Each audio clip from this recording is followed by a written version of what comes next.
Menjadi korban dari praktik mafia tanah mungkin seperti mimpi buruk yang enggan dirasakan oleh kebanyakan orang.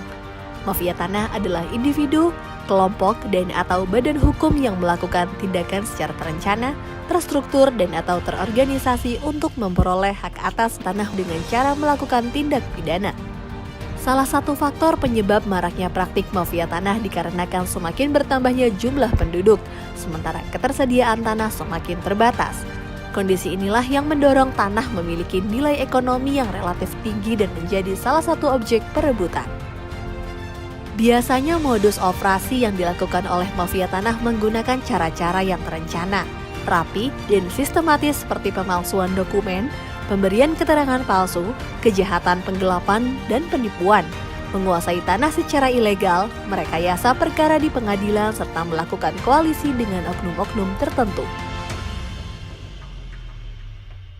Penguasaan atau perampasan tanah secara ilegal inilah yang seringkali memicu terjadinya konflik atau sengketa pertanahan yang menimbulkan banyak sekali kerugian, seperti tidak terwujudnya kepastian hukum dan keadilan bagi masyarakat, menghambat pembangunan karena investor enggan berinvestasi, hingga berkurangnya kepercayaan masyarakat terhadap negara.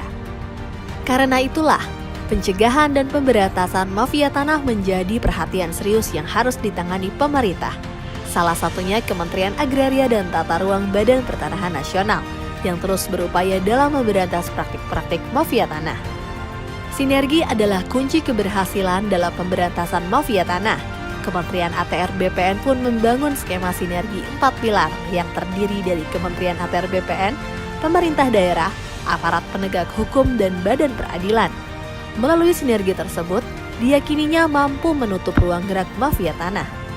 Kementerian ATR BPN pun melakukan berbagai upaya untuk memerangi mafia tanah, salah satunya memperbaiki administrasi pertanahan, transformasi layanan pertanahan secara elektronik, dan mempercepat pelaksanaan pendaftaran tanah sistematis lengkap.